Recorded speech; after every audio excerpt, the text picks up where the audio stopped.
Hi Bold Bakers, I'm Gemma Stafford, and this week on Bigger Bolder Baking, I'm going to show you how to make the easiest pizza dough for beginners. It is absolutely delicious. Here's how to make it.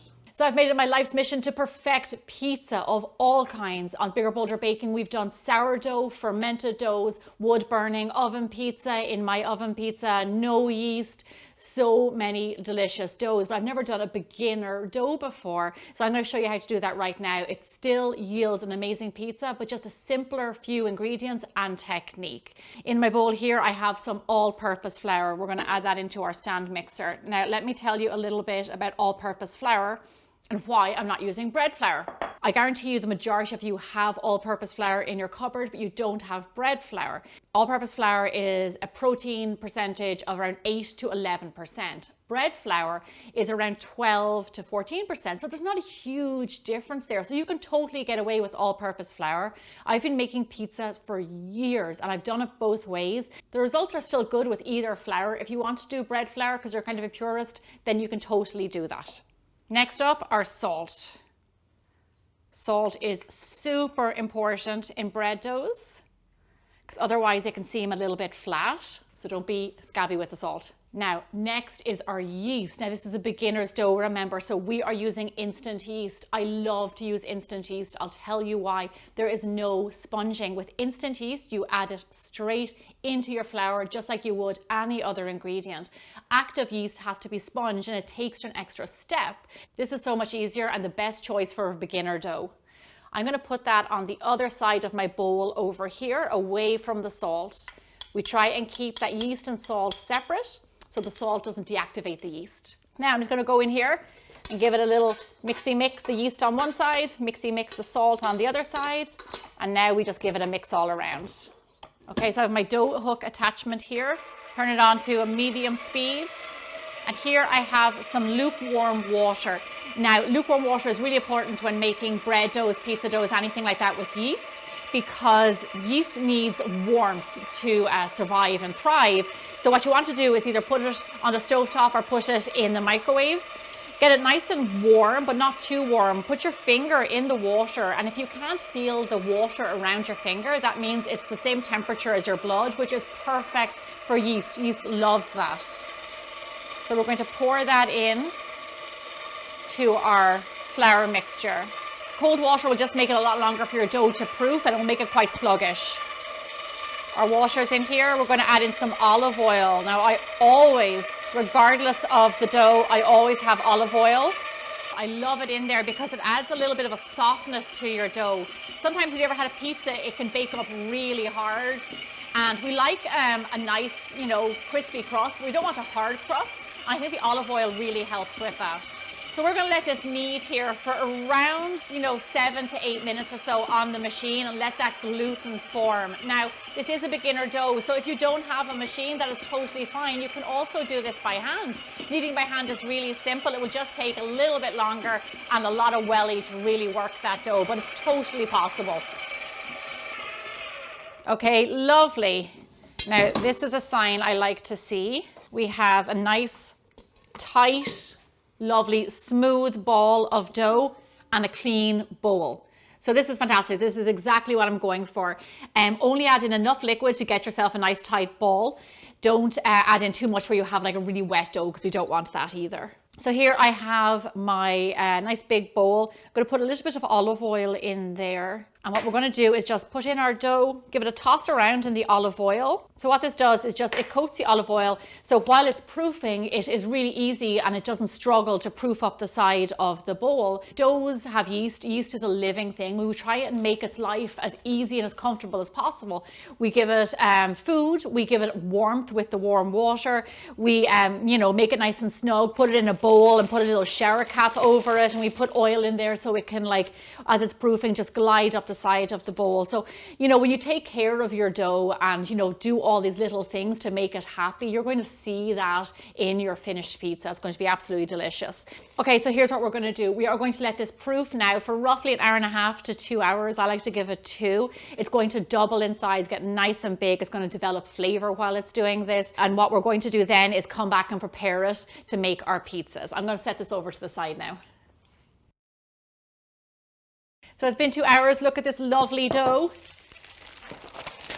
Is that not a happy dough or what? That is definitely more than double in size. I'd say probably 3 times the size. And then if you see this, see those gluten strands? That's because we proofed it for those few hours and our gluten got to develop. These strands are going to trap the gases in our pizza dough and give you those lovely bubbles. Just make sure all the air is out of there. It's called knocking back the dough. When I first started making doughs when I was like a teenager, I used to spend my Saturday mornings and Sunday mornings making breads, pizzas, everything in my family kitchen.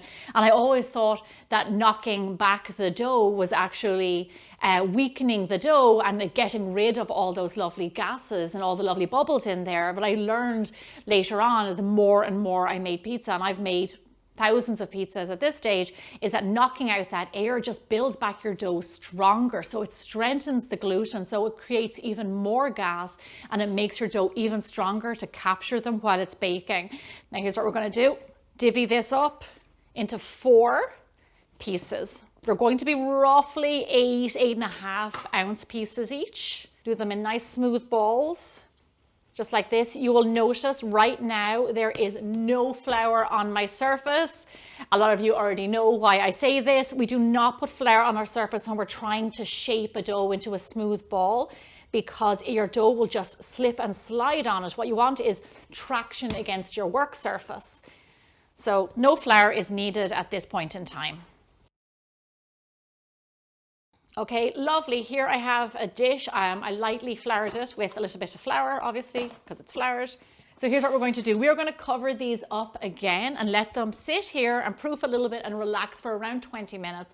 During this time, the gluten will relax and they'll be much easier to roll out and get the shape that we want to later. So we're just going to leave these right here and we're going to stick on our oven and get our other ingredients ready. So here's a pro chef tip for making pizza at home in a domestic oven. Preheated tray. What I'm going to do is pop this in here.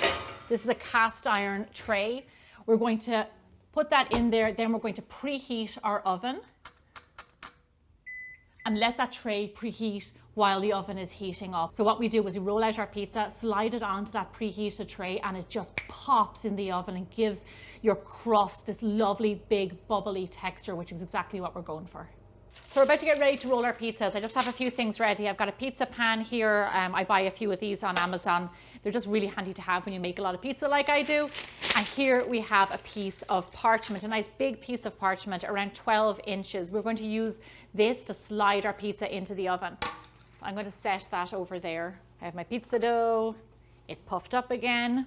A little bit of flour. This is when we want some flour on our surface. Now, there's 2 types of people in the world, people who roll their dough with a rolling pin and people who do it by hand. I've done it both ways and I do different things for different doughs. I have seen, I think it was called one of like the best pizza restaurants in the country, and he rolls his pizza with a rolling pin. So I thought, well, if this guy is doing it and it turns out amazing, then I'm going to do it too. I just find that you get better evenness, like just better size, just better consistency with your shape and everything. So I like to use a rolling pin. So we're trying to get our pizza to roughly 10 to 12 inches. I like a nice big pizza, but I want to show you something. This is very normal with yeasted doughs. Do you see the way my dough is pulling back there as I roll it? That means that the gluten in the dough needs a little bit more time to relax. That's super common. So here's what we're going to do. Rather than kill ourselves trying to get the shape that we want, all you have to do is just cover it up, give it 5 minutes or so, let it relax, come back, and it will be so much easier to roll out. Get it nice and thin because it does puff up when it bakes.